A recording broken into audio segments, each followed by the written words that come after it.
muito bem-vinda, Thaís. Tudo bem com você? Tudo ótimo, obrigada, é um prazer estar aqui.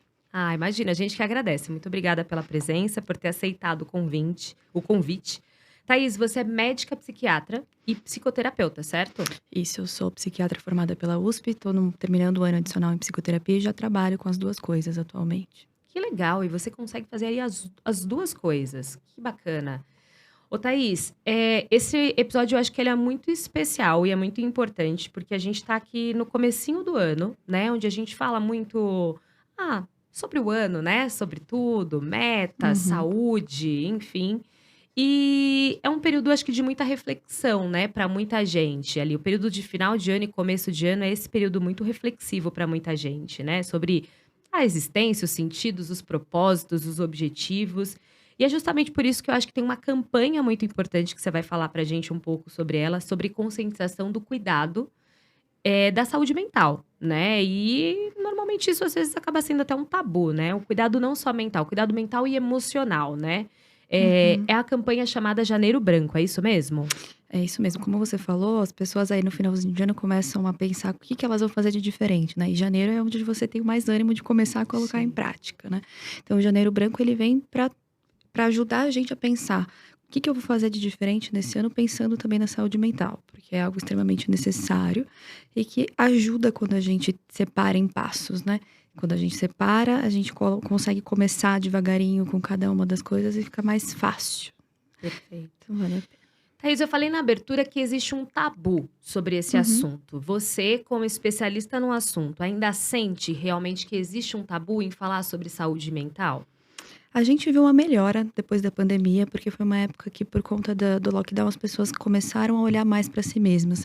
E nisso elas não tiveram como fugir, né. Então a gente viu um aumento muito grande de ansiedade, por exemplo, né, por conta também do Covid. Então as pessoas começaram a falar mais sobre, mas ainda assim tem uma questão, né. Então às vezes eu tenho medo de expor aquilo que eu tô sentindo, eu tenho medo de me expor para os meus colegas, então que eles me achem fraca, ou que eu não vou dar conta. Então, muitas vezes as pessoas têm dificuldade sim ainda em falar em saúde mental. E é super importante ter espaços como esse, né. Então que a gente leve a saúde mental como mais um aspecto da minha saúde. Perfeito. Uma coisa comum, né? E não para que a gente ative ali um modo preconceito de falar sobre isso. Exatamente. Thaís, eu separei até um número aqui, tem alguns dados, que em 2019, quase 1 bilhão de pessoas viviam um transtorno mental no mundo. Segundo a OMS, esse dado é um número muito alto. Tem alguma explicação para isso? Parte disso é por conta desse preconceito, né, então a questão de eu não olhar para isso desde sempre, então desde a infância, torna mais possível que esses problemas aconteçam. E a gente também vive numa sociedade muito sobrecarregada, né, então a gente está sempre, agora inclusive com as redes sociais que é tudo instantâneo, vem muita informação e isso acaba gerando um desgaste também muito grande, né. Então, a gente tem visto sim o aumento da prevalência dos transtornos de saúde mental. Tem algum transtorno que entra nessa conta? Ou quais transtornos que entram nessa conta? Os mais comuns são transtornos de ansiedade generalizada, transtorno depressivo, também são os que aparecem primeiro, mas tem alguns comportamentos que de repente a gente esquece de olhar que são super importantes, né, então compulsão alimentar, restrição alimentar, né, que já começam a ser indícios que a saúde mental não vai bem, assim, né. Sim. E tem alguma causa, aparente ou é possível citar alguns fatores que causam alguns transtornos como esses que você citou? Essa é uma pergunta super interessante, né? Quando a gente fala ali em saúde mental, a gente está falando em pelo menos 3 fatores. Existe um fator que é genético, então meu pai e minha mãe me fizeram dessa forma, eu tenho mais ou menos chance de desenvolver alguma doença. Tá. Existe um fator social, então aquilo que está à minha volta me afeta, não tem como. E aí a gente usa hoje em dia o exemplo do Covid, né? Então, lembra quando você ficou lá em lockdown, como é que foi, como é que você estava se sentindo, etc. E a terceira parte são as minhas experiências individuais, então elas também me afetam de alguma forma, positiva ou negativamente. O que que são isso? Os meus relacionamentos amorosos com os amigos, o meu trabalho.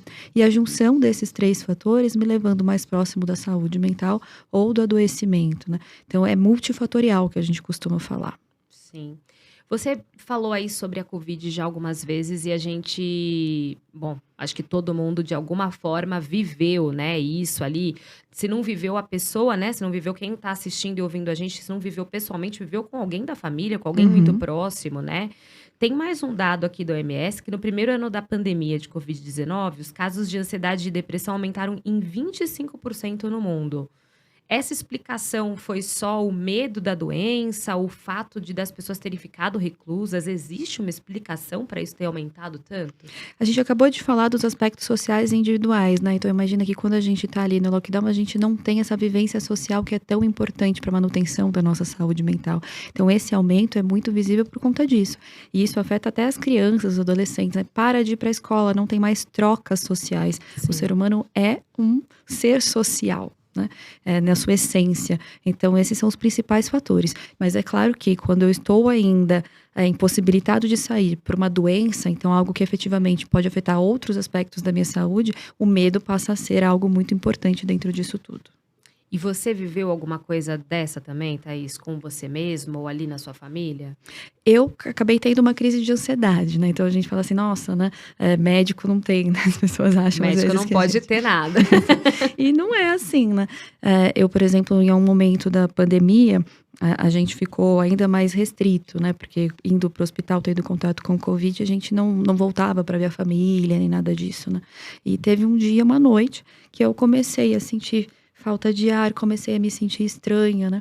E o que eu pude perceber é que o fato de saber o que estava acontecendo, então o fato de saber que eu estava tendo uma crise de ansiedade, foi fundamental para que eu ficasse bem, né. Porque, obviamente, que eu tenho um tipo de conhecimento que não é acessível a todos, né. Então eu pude perceber: "Não, calma, na verdade a minha respiração não está acelerada. Na verdade eu não estou com nenhum sintoma de covid, então espera lá, o que você está tendo é uma crise de ansiedade". E a partir do meu conhecimento como psiquiatra foi: se eu tenho crise de ansiedade, eu tenho as ferramentas para que ela vá embora mais rápido.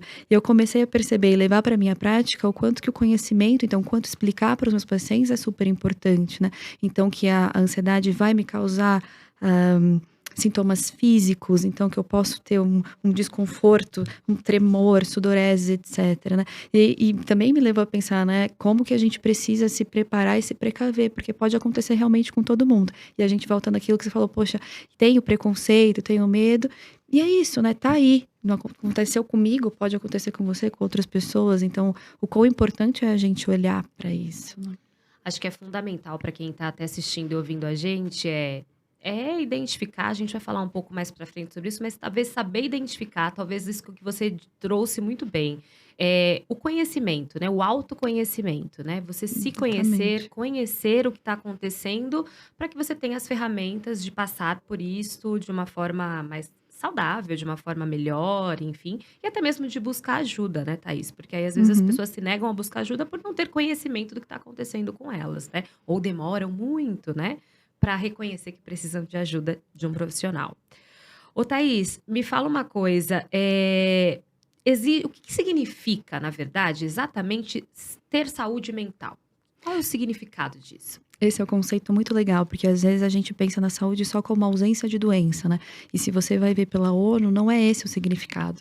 Então a saúde é, além de não ter uma doença, eu poder usufruir de situações que me deem prazer, é eu poder usufruir de uma dignidade, né, então eu estar bem alimentado, eu poder ir para a escola, eu poder encontrar os meus amigos, eu poder trabalhar, né. Então quando eu falo de saúde mental, eu falo não só de ter ausências de sintomas ruins, então ausência de coisas que estão me afetando, mas o fato de eu conseguir aproveitar o meu dia a dia.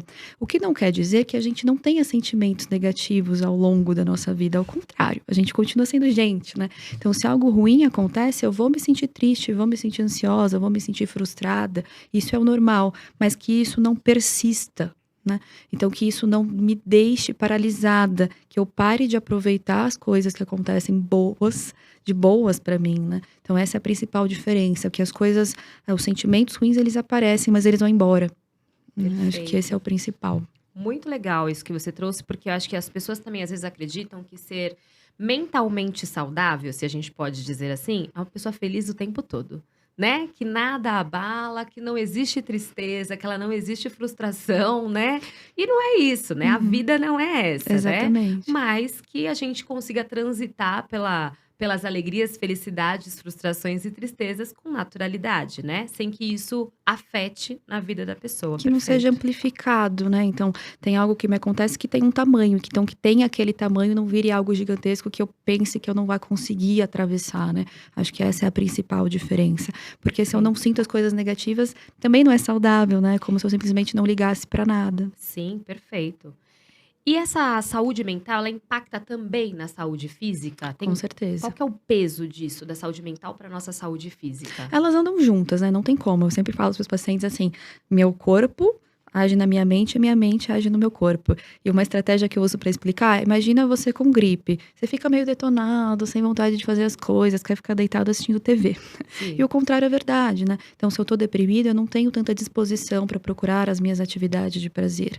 Se eu tô ansioso, meu corpo também vai mostrar a minha ansiedade, que é isso que a gente até comentou quando eu falei da minha própria crise, né. Então o fato de você ter tremor, sudorese, isso vai apresentando e vai diminuindo também a minha saúde física. Se eu não tenho a disposição para sair, eu vou enferrujando, né. Então sim. por isso que é importante eu cuidar das 2 coisas.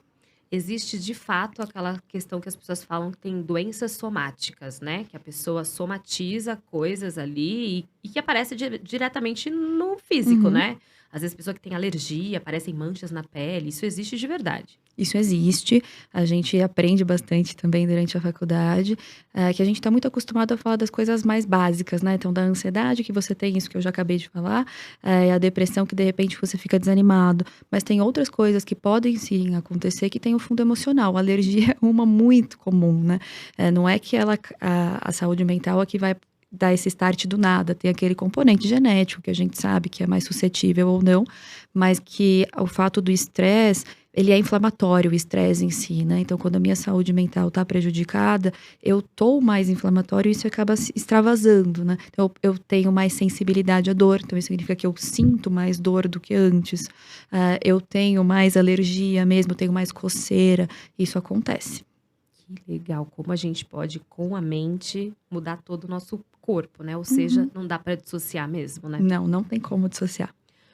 Thaís, o tema da campanha Janeiro Branco desse ano é o seguinte: é saúde mental tem jeito sim, mas você precisa saber o que fazer. Uhum. Falando um pouco de tudo aqui que a gente está conversando, então existem hábitos nocivos e benéficos, né, para a gente manter a nossa saúde mental.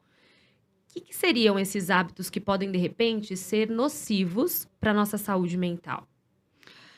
O isolamento é uma dessas coisas, então como a gente conversou, somos seres sociais, então ficar, sozinho por muito tempo sem ter essa troca prejudica a nossa saúde mental. A falta de atividade física, se a gente está falando que uma coisa está ligada com a outra, né, se a gente for aqui a gente fala mais livremente, né, então vamos tentar usar uma linguagem simples. Quando eu falo que o nosso corpo ele também tem coisas inflamatórias, é como se eu produzisse, certas substâncias que são ruins para o meu organismo.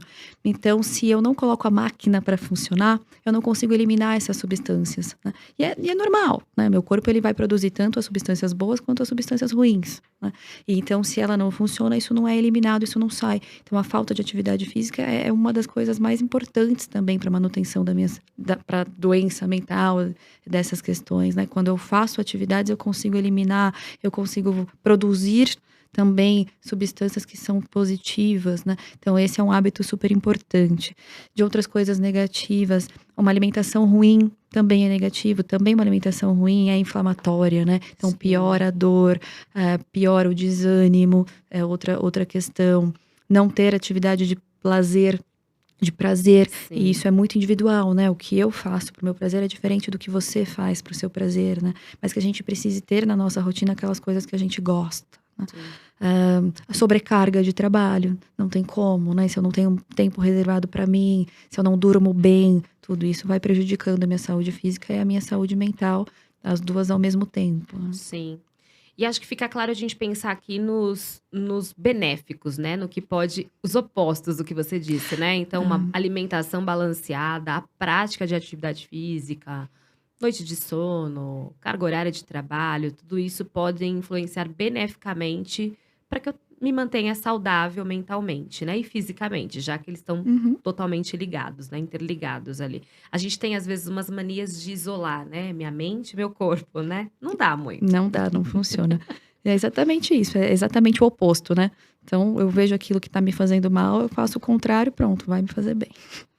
Thaís, a gente tem muitos alunos, eu acho que sempre a gente, aqui como professor Torque Cycle, na plataforma Torque, enfim, sempre os alunos comentam com a gente que os médicos recomendaram a atividade física, né? E aí o médico sempre recomenda a atividade física. Então, não tem dúvida de que você acabou de citar que a atividade física ela é muito importante. Qual que é o papel dela ali nesse processo, então, de uma melhora de saúde mental? Aí eu uso aquele exemplo da máquina que eu falei, né, então como se a gente fosse um carro, quando a gente deixa o carro parado muito tempo, tudo aquilo que tem de ruim acaba indo para o fundo do motor e você não consegue mais ligar. O nosso corpo é assim também.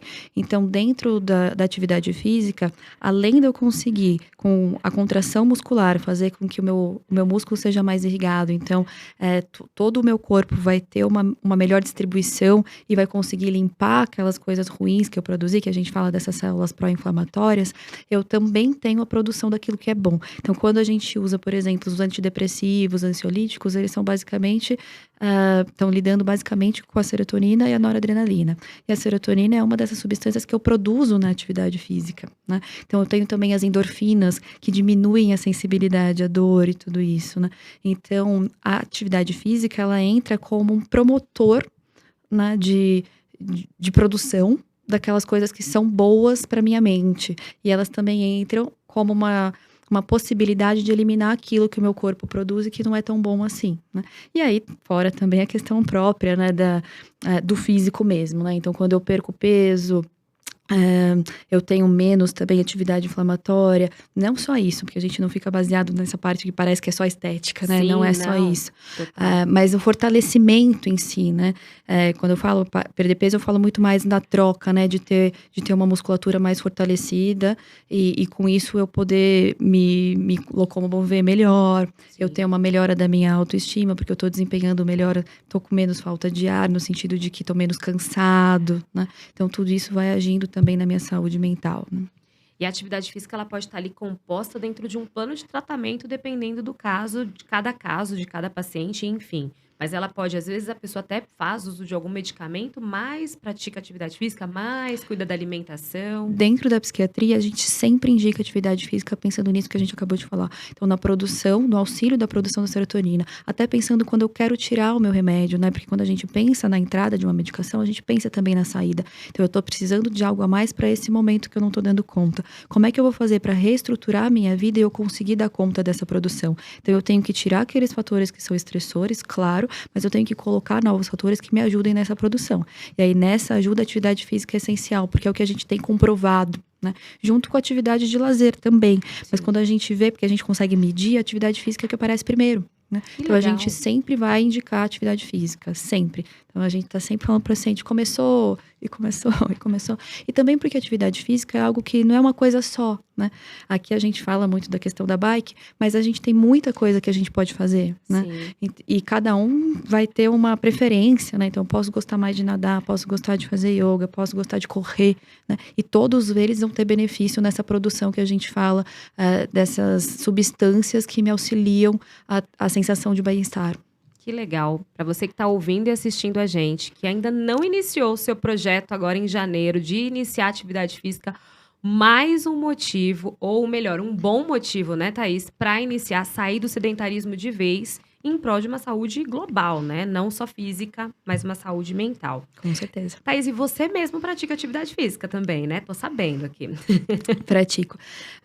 Eu não era uma pessoa que fazia muita atividade, por exemplo, na adolescência, achava chato. Minha escola também não valorizava muito. Então, era daquelas meninas que fugiam. Na faculdade, eu falei, não, vou mudar minha vida. Aí eu comecei a fazer esporte e foi uma coisa que me ajudou muito durante a faculdade, porque lá que eu fiz as minhas melhores amigas, então que eu consegui lidar com as dificuldades também, né? Então, era lá que eu conseguia rir. Em alguns momentos da faculdade, que eram momentos mais pesados, era o lugar que eu tinha para ter esse encontro social junto com a atividade física. E que me ajudou muito na autoestima, me ajudou a manter o meu organismo funcionando bem. Que a gente começa a dar plantão, às vezes não come, Sim, é perde horário. extremamente cansativo a rotina de médico, tanto de estudos quanto de trabalho, né. E a questão de você trocar o dia pela noite no plantão, então a atividade física com certeza me auxiliou a manter, a qualidade ali da minha saúde mesmo, assim, né. Que legal. E você chegou a praticar bike indoor também, é verdade? Fazia na academia, eu nunca fui muito de fazer na rua, porque eu sempre tive muito medo, uma questão de segurança. E já caí na rua também.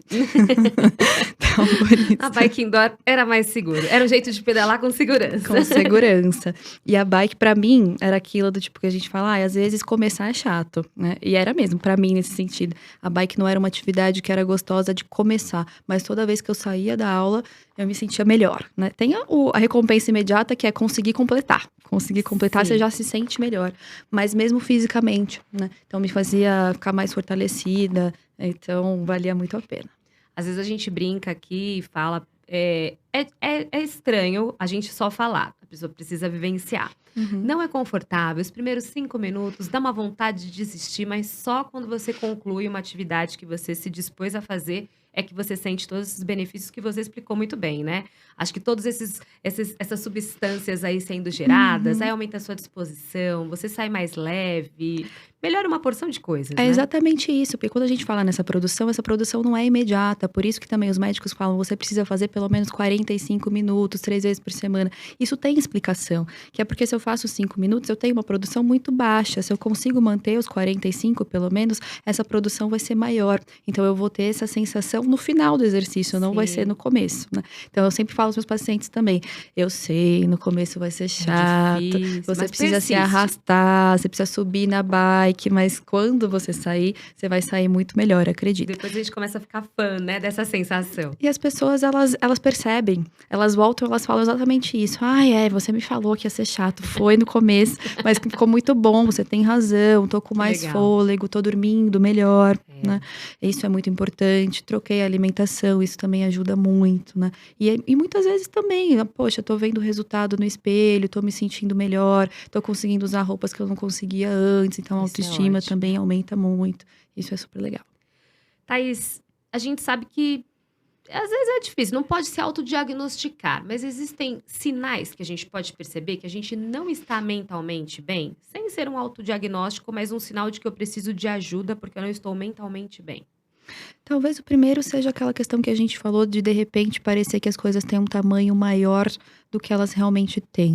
Muitas vezes não sou eu que percebo, né, muitas vezes quem percebe é quem tá próximo de mim. Então, às vezes, o pai fala alguma coisa, marido, esposa, falam: "Poxa, você tá diferente, não vale tanto, né", parece que é aquela coisa, tempestade em copo d'água, né. Uhum. Então, quando as pessoas começam a falar isso, vale a pena. Será que está sendo assim mesmo? Será que a minha resposta às coisas do cotidiano tão diferente do que elas deveriam ser?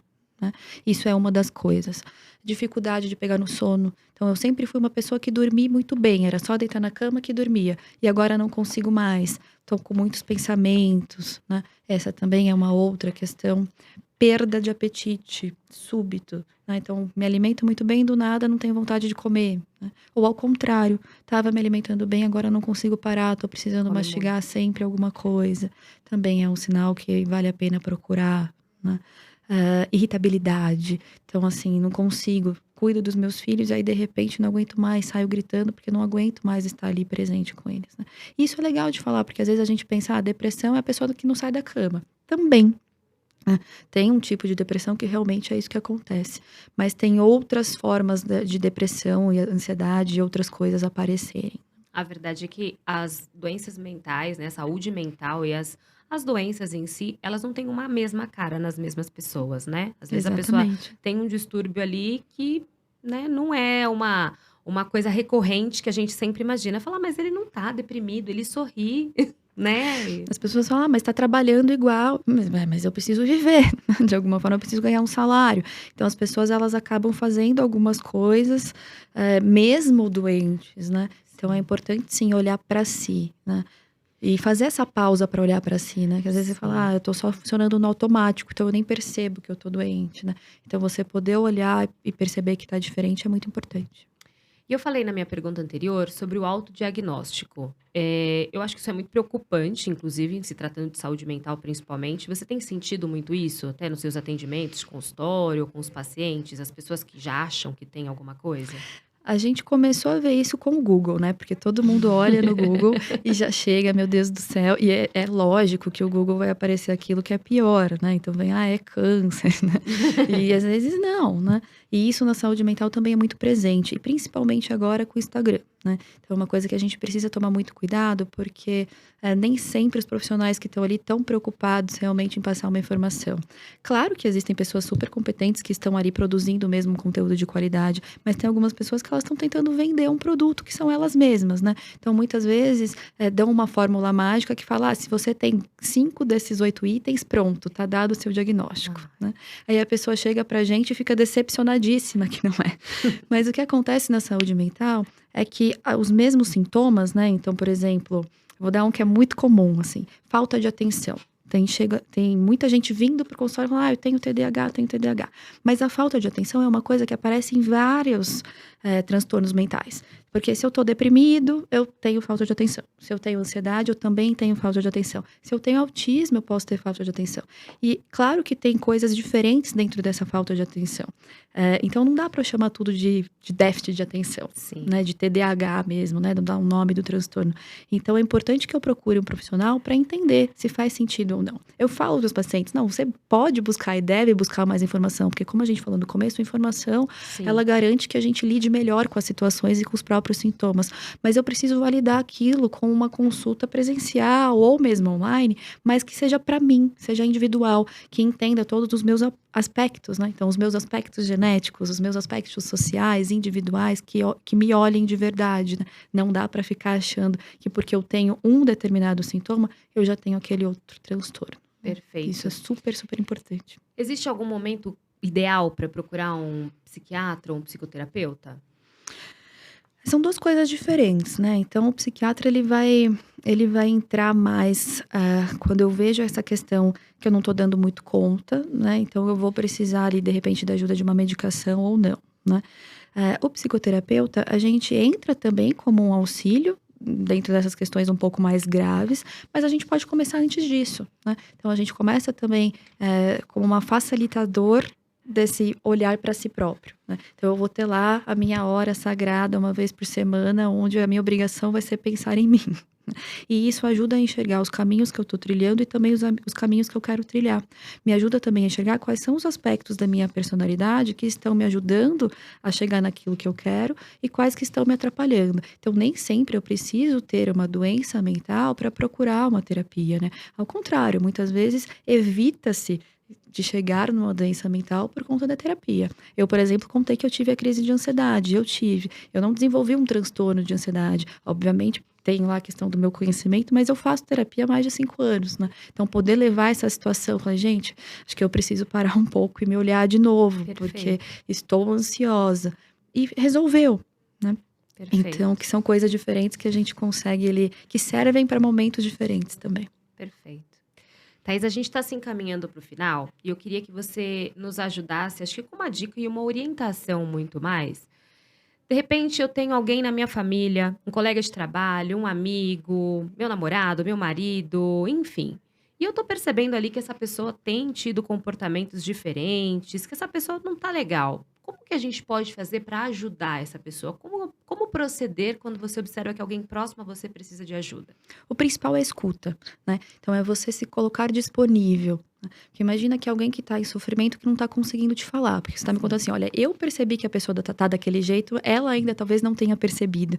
Então se colocar na posição de alguém que vai ouvir é o principal, né. É claro que existem situações outras que são diferentes, né, a pessoa está tendo alguns sintomas psicóticos, está colocando alguém em risco, está se colocando em risco, é uma outra situação, porque daí eu vou levar aquela pessoa para um pronto-socorro, para uma avaliação mais urgente. Quando é uma pessoa que ela tá tendo comportamentos que não tá colocando ninguém em risco, mas que tá se percebendo que tá fora dessa saúde mental, o importante é primeiro se colocar, na posição de ouvinte. Então me conta o que que tá acontecendo, será que eu posso te ajudar de alguma forma? Respeitar o desejo daquela pessoa e por que não indicar, né. Vai procurar um profissional, acho que tá na hora de você olhar um pouquinho mais para isso.